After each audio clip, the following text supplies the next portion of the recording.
Well, it's a group of 50 organizations. The biggest companies most people watching will have heard of are Meta and IBM, which has been around, for more than 100 years now and is reinventing itself as an AI company. And they've been joined by a bunch of others like Sony, you'd be familiar with, enterprise software companies that a lot of workers use, like Oracle.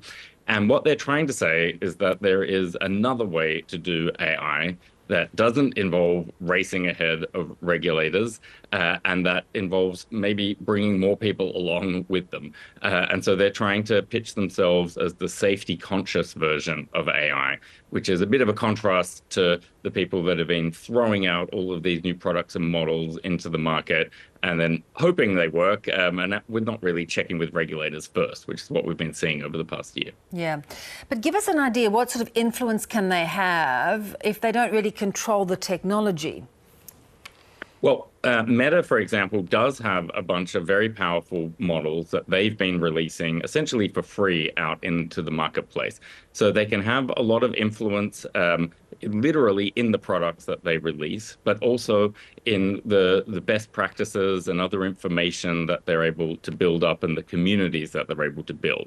So what they're really going to be trying to do, for example, is coming up with best practice guides about how do you sort of maintain cybersecurity if you're doing these big AI models. And then they're trying to release that information out to all of their members in their community. And by doing that, create a bit of a critical mass. So they hope to basically attract more people into doing things their way by being open about it, as opposed to these more closed systems that you see from the makers of ChatGPT or other companies like Google. Yeah. For many...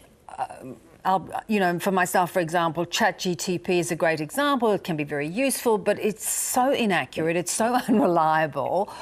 Why is it at this point that we are so fearful of this technology and the fact that it could, in fact, take us over almost, or have some control and be dangerous to us?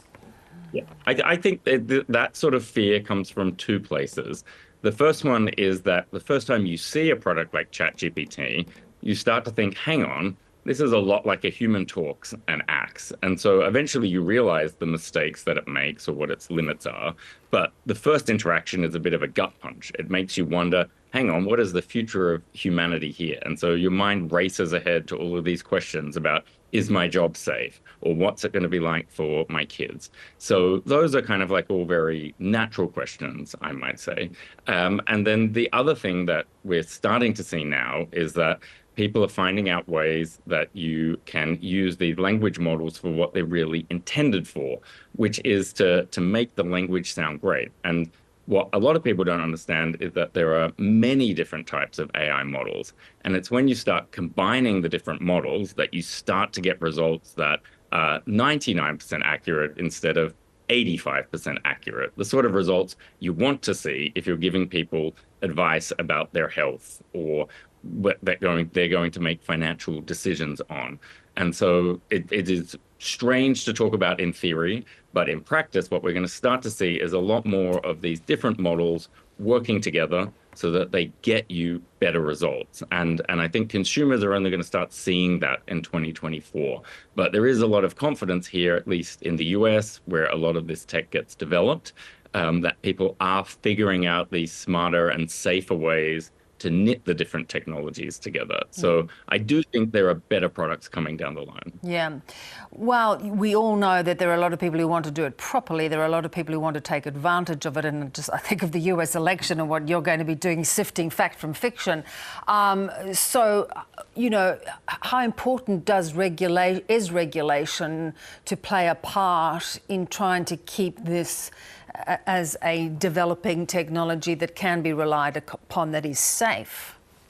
Yeah, I think it's extremely critical. And what you have is regulators and lawmakers in the US and other countries as well that find themselves in a bit of a bind because they're humble to the extent that they don't really know what they're talking about when it comes to AI. So they're playing this catch-up game where they see how transformative this can be, and they know they've got to get it right. They know they messed up when it came to things like the social media networks. So they want to get it right, and they don't want to create pointless or bad or ineffective regulation. And at the same time, every minute that they don't have regulation in this space, more terrible consequences can occur, more dangerous things can be released into the market.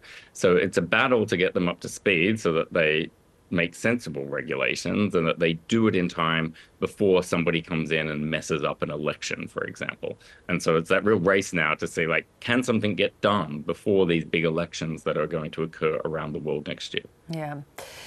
You know, at the same time as this technology is going forward and may replace so much of the other technology we've all been using for the last perhaps 10 years, we've seen the world's biggest streaming service, music streaming service, Spotify, continuing to slash jobs. What does it tell us about how these more established streaming services are having to rationalize their viability?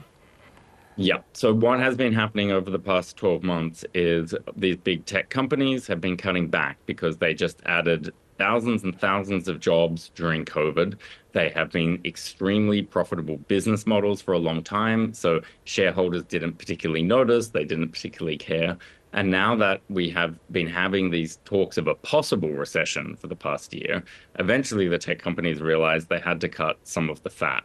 And then the problem for society becomes that, okay, you can cut these people, you can get your profit margins back up again, but if you're cutting the people that are working to keep the platform safe, and this was definitely the case with Elon Musk and Twitter, which became X, you know, they cut a lot of the people that were doing the content moderation and getting rid of the extremist content and were making sure that there wasn't a bunch of misinformation out there every time there was an election, and they just decimated those teams. And so what was really good for shareholders for a 2-minute sugar high next time they were doing their earnings announcements becomes a very big problem for society. And it's also very hard to regulate that, because how can you write a law that says X must have 50 people working on elections? That's not going to be a great law either. So we are in this tricky situation now where the tech companies have kind of got back to a more normal state. They've cut the fat, but some of the fat that they cut is the really important stuff for keeping our democracy and our social conversation going. Yeah. Talking of X, Elon Musk is a bit like Donald Trump. He never surprises us in what he comes up with and his sort of spray against the advertisers who dared to leave X for one thing or another. You know, kind of was a bit mind-boggling at the time, considering how you see it just collapsing in value. But new reporting from you guys suggests that he might be having some other plans as he seeks new funding. Yeah, so there is always another plan with Elon Musk. He's trying to raise $1 billion for X.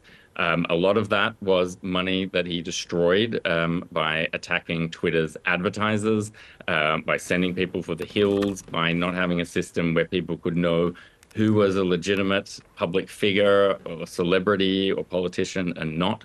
So he's now trying to raise a bunch of money to replace what he destroyed over the past 12 months. And what I'm seeing there is that Elon Musk is so powerful and so rich, he is no longer someone that has advisors that can give him a reality check and tell him what is actually really going on in the world there. So he goes in with a split personality into different environments and angers the people he needs in order to keep the platform running, which is his advertisers, his subscribers, the people that might otherwise want to invest in the organization. So it's a very strange situation where, you know, Elon Musk technically doesn't need any of this money, and he certainly wouldn't need the money if he behaved in a stable fashion.